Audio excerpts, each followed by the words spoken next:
All right, welcome back, everybody. Ed Ponsi here, your FX educator here, on behalf of FX Street once again.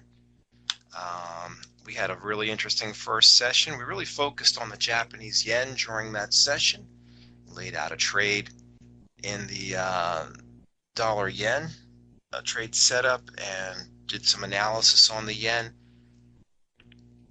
But there's so much more to talk about, so let's get started. But if you missed it, I do hope you will go back and check the first segment. It's in the archives, so I hope you'll go and take a look. And in the meantime, we have our next segment coming up. I'm showing you the S&P 500, which is closed today. There will be no trading in the S&P 500 cash index today. The futures, however, are active, right? And they're higher by about 5 points. So up, and away this market goes. All right, so stocks seem to be happy. Let's take a look at Bitcoin, BRTI index. I'll tell you what, it doesn't look pretty, but it doesn't seem to want to break down. There's the support. Look at this support. I'm going to zoom in on this. Check the lows. 12,990.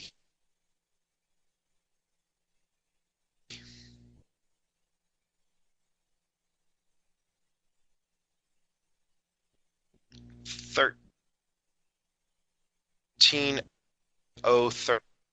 12,996. 891. 885. All the lows are very close to 13,000.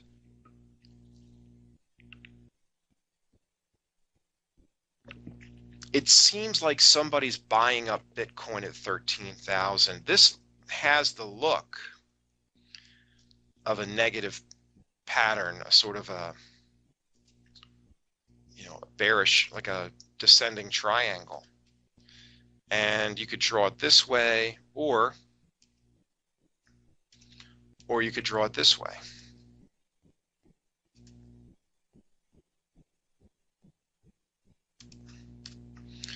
Okay, but either way, the pattern looks bearish, but it sure appears that someone is buying it at 13,000.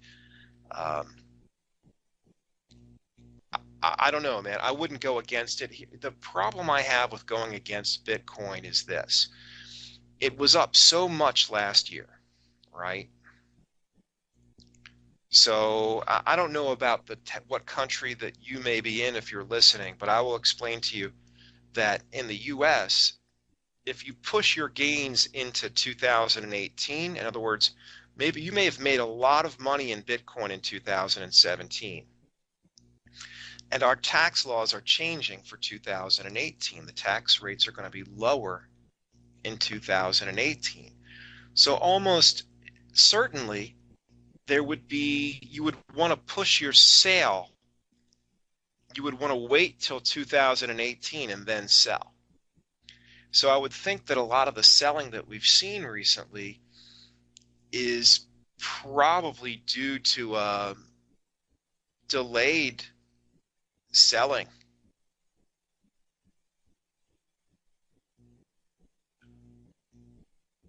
And delayed for tax purposes. In other words, if you sell it in 2017, then you have to pay it in that tax year. And if you just delay it until after January 1st, then you can push back paying those taxes a year, and the tax rates are probably going to be lower for most people in 2018 if you live in the U.S. So at least for U.S. citizens, it makes a lot of sense to push it back. So I think we saw a lot of tax-related selling in Bitcoin after January 1st. Okay. And now that it's January what? 15th, I would imagine that a lot of that is over.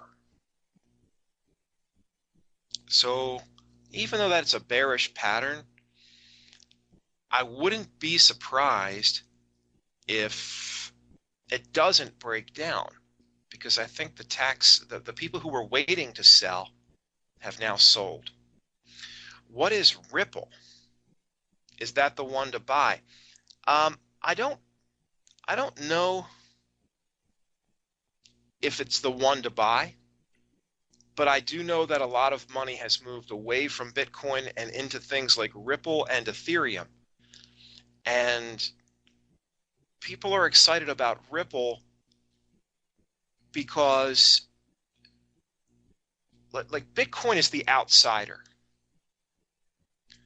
Bitcoin is completely outside of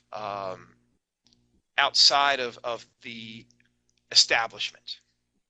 Ripple is not. Ripple is attempting to be. The founders of Ripple are trying to get it adapted by banks. So Ripple's not really the outsider that Bitcoin is. Okay. And so some people are beginning to believe maybe Ripple has the brighter future because it's not the outsider like Bitcoin. See, Bitcoin was the only, it's the first cryptocurrency that most of us heard about. And now they're beginning to understand that there are other cryptos, and these other cryptos may be, they're not all the same. Ripple is being adapted by Japanese banks potentially. And you know how you transfer money and there's a settlement date, or you write a check and it takes, you write a check and it takes a few days for the check to clear? The whole idea of Ripple is that all of that stuff should happen instantly. And that if banks adapt Ripple, all of your checks would clear instantly. All of your money transfers would clear instantly. All of this would cost a lot less, and all of it would happen instantly.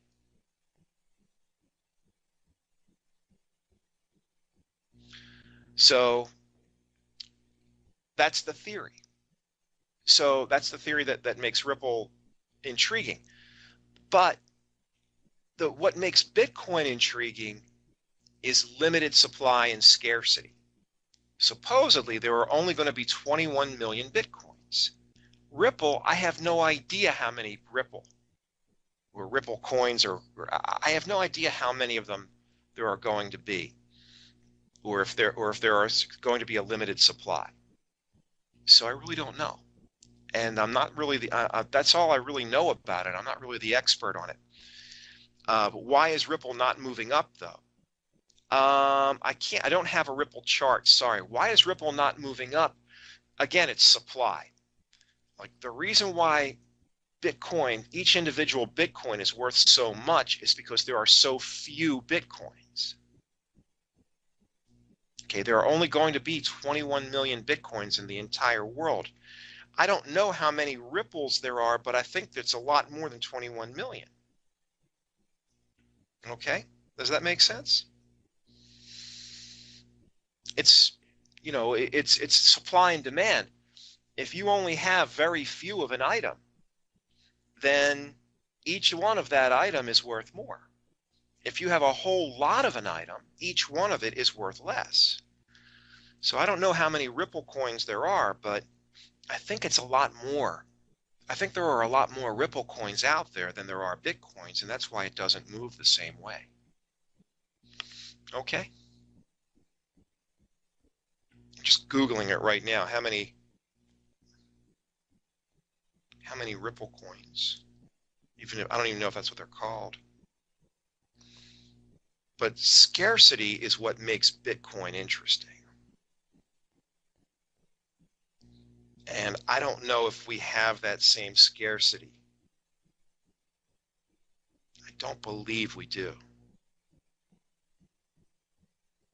Okay, 100 billion. 100 billion ripples versus 21 million Bitcoins. So that's why. Alrighty. let's move on. Euro USD. Hey, good luck. I hope it works out for you. I have no idea what's going to happen with that stuff. The Bitcoin thing is intriguing because there are so few of them.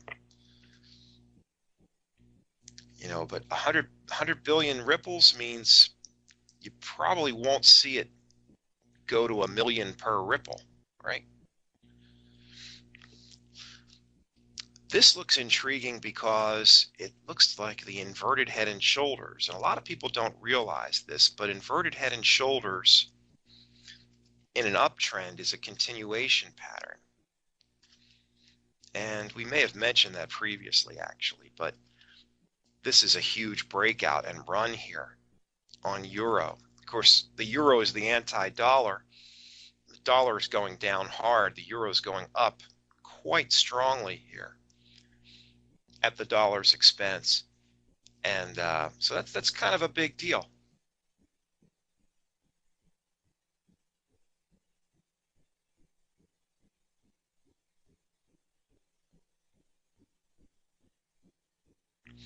Okay, that's kind of a big deal. I mean, if you measure this, again, we used a measuring technique earlier in the earlier session. You do the same thing here. That goes from about 115.60 to 119.10. That's 350. Add another 350 to 119.10. You get 122.60, and we're there. We've hit it. We've hit that target, right? But we've hit it awfully fast, all right? That's an amazingly fast hit on that target. You know, that's incredibly quick. And yeah, inverted head and shoulders is a continuation pattern in an uptrend. A lot of people don't realize this. And it's pitch perfect, right? Look at this. It breaks out and it pulls right back to the breakout point. How perfect is that? Right, so this is resistance. This neckline is resistance. I'll make it a dotted line. And then once resistance breaks, it becomes support. This is like out of a textbook. Once it breaks, it becomes support, and that's your, so if you don't catch the breakout, you catch the pullback. Now, does it always work this way? Gosh, I wish it always worked that way.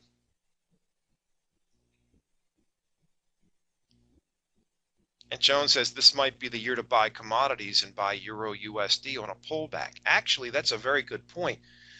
Euro USD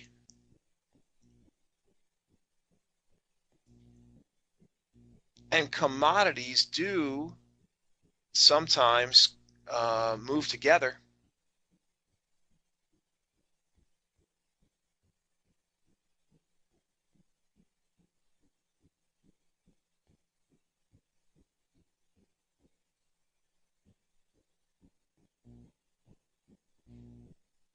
You know, and dollar is weak. Dollar is weak, which certainly helps.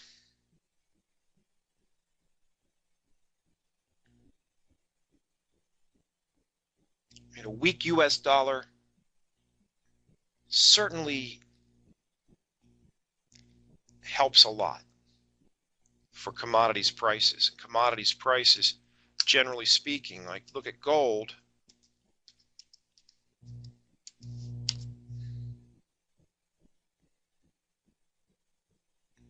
Look at that, right? Gold is jumping. That's the highest we've seen gold since September. That's quite the move.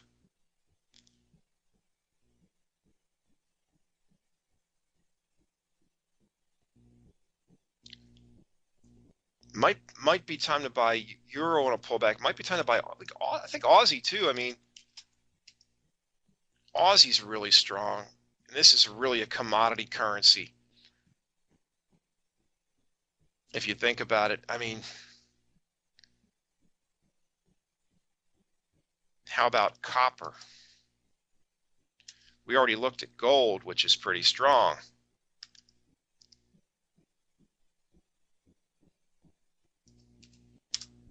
Here's copper. Look at that. Look at that little pullback and then blast off on today's candle. So look at that. First of all, talk about a run of green candles in December and into right up to January. And then the first couple weeks of January, it pulls back a little bit. But man, that just today's candle, and we don't know how that candle is going to close, right? That's the January 15 candle today. But man, if that were to close like this today, that engulfs like 5 candles basically. Just wipes out basically 5 candles, 6 candles. And so that's really powerful. What you're really looking at here is the bulls make a really bold statement here. The bears have a chance to reply. They don't really pull it back very much. They pull it back from 330, but that's $3.30 a pound, by the way, for copper.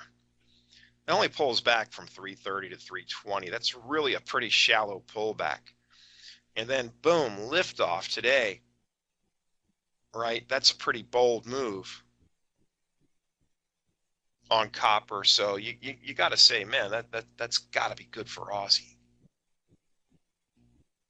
Right. Jones says, I've been looking at XLE. Yeah, XLE has come to life. That's a oil ETF. And I got to admit,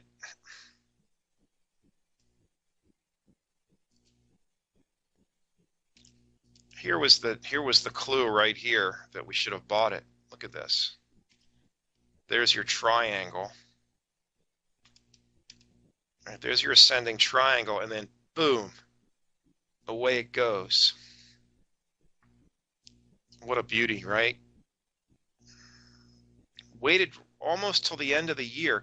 The rest of the stock market is flying here the whole time, and XLE is doing nothing. And then finally it takes off because oil finally takes off. But man, does it catch up quick. It really caught up quickly.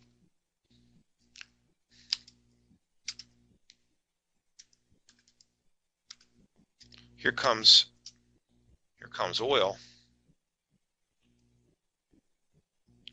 $64 a barrel for West Texas Intermediate. And this is indicative of a recovering global economy. The global economy looks like it's finally kicking in. When you see things like copper and oil getting stronger, first of all, oil's a dead giveaway. Demand for oil is probably going higher because we know there's tons of supply. We know that we're swimming in the stuff, right? So demand must be going up. Consumption must be going up. Think about factories working overtime, burning more oil. More activity, right? And this is around the world. And you look at copper as well. Copper, they call Dr. Copper because, why? Because you can tell a lot about the global economy based on the use of copper and how much copper is being purchased. Every building has to be wired with copper.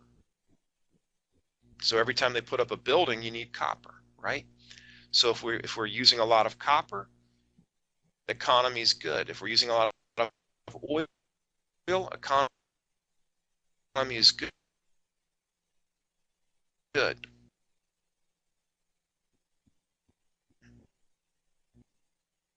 US, which is the world's biggest economy, and suddenly, well, certainly, that's going to spill over into Canada because the majority of Canada's exports go to the U.S. But the U.S. also does a great deal of business with Europe and with Great Britain, and suddenly those economies are roaring. The euro's on fire. The British pound is on fire. But it's more than that. I think China's doing well. I think China's the biggest consumer of copper. If I see copper moving much higher the way it is, I've got to believe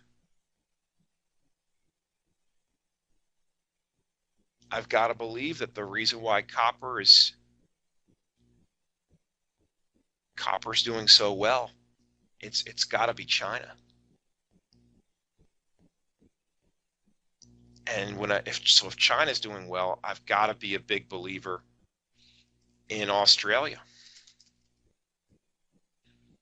Right? So all of these are now trending higher, and the dollar is trending lower. And people say, what's wrong with the dollar? What's wrong with the dollar? There must be something wrong with the dollar. In times of economic growth, in the past, the dollar has been very weak. This is not new. You see this stretch here? The dollar got really strong for a while here, like 2001. Why? We were in a recession there. So on any pullback by euro and CAD and commodities, well, that's up to the individual. I'm not dispensing advice here, but I think it's not a bad philosophy to follow until it doesn't work. Right? It's probably going to work. The thing you have to worry about with the dollar, but first of all, understand why, right? Look at this long stretch of dollar weakness. The economy is really good during this stretch.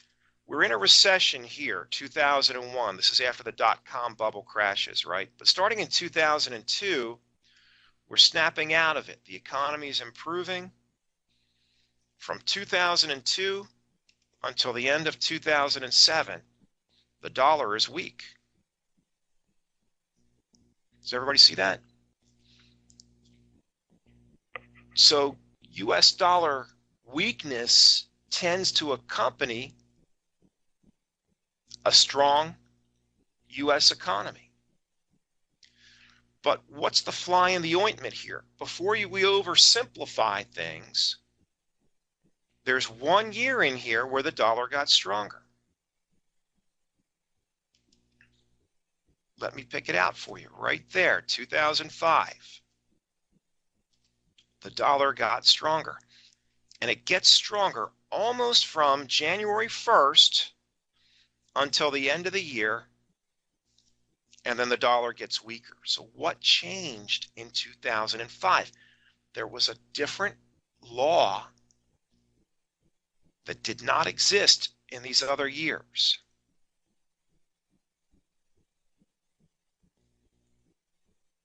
And the reason why I bring it up is because it's coming into play now.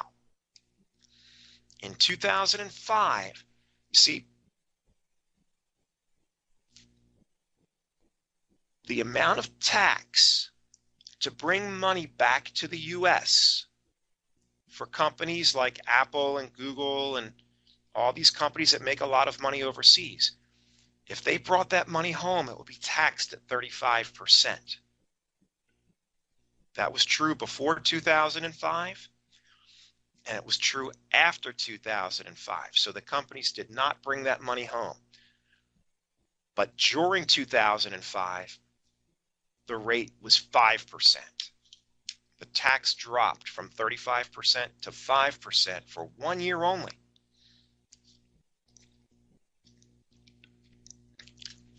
And because of that, a lot of money came home to the US.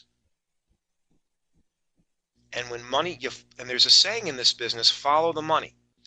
If money's coming into the US, it makes the dollar stronger. And this was for a limited time. It began on January 1st, 2005, and it went till the end of the year. And you can take a look at 2005 here on the chart. Pretty much from the start of the year, almost to the end of the year, the dollar was getting stronger. Why? Because money was pouring in. And then when the year ended, the weakness resumed. It only changed 2008 when we went back into a recession. Why am I bringing this up now? Because that rate is dropping from 35% to 10%, somewhere between 10 and 11%. I think it's 10.44. Don't quote me on that, but I think it's 10.44. And so, is a lot of money going to come back into the U.S.? Probably. But here's the main difference. In 2005, we knew that it was just for 1 year. So the companies had to bring it all back in 2005. In 2018, it is not for 1 year.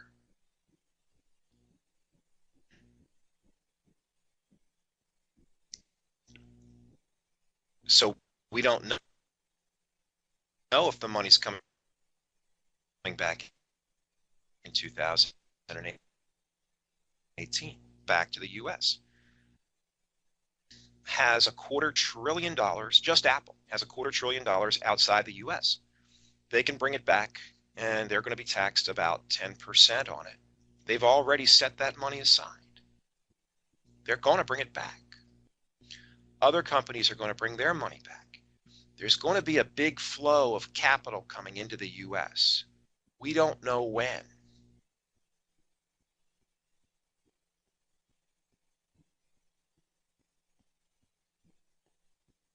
Okay, we don't know when. But we know that it's coming. And it will probably make the dollar stronger. Is it enough to turn this chart around? That is the question. Because we don't know if it's coming in 2018. But I would say this, if I'm Apple, I want to bring it home sooner rather than later because tax laws can change. This tax law changed and it can be changed back. So if I'm Apple, there's the opening bell for the stock market that's not going to open today. If I'm Apple, I bring that money home because that tax law could change. And this all falls under the term repatriation. Okay, repatriation. Those funds will be repatriated to the U.S. probably in 2018, but not necessarily in 2018. It will give the dollar some strength, but I don't know if it'll give the dollar enough strength to stop this runaway train. But just be aware, it's going to happen at some point. Okay, ladies and gentlemen, now you know. All right, that's going to do it for this session. I hope you enjoyed it as much as I did. And we'll be back with you again later this week. Please check your schedule. And I know I'll be back with you again later this week. So I'll speak to you then. Until that time, this is Ed Ponsi, your FX educator, saying thank you so much for listening. Everybody have a wonderful day.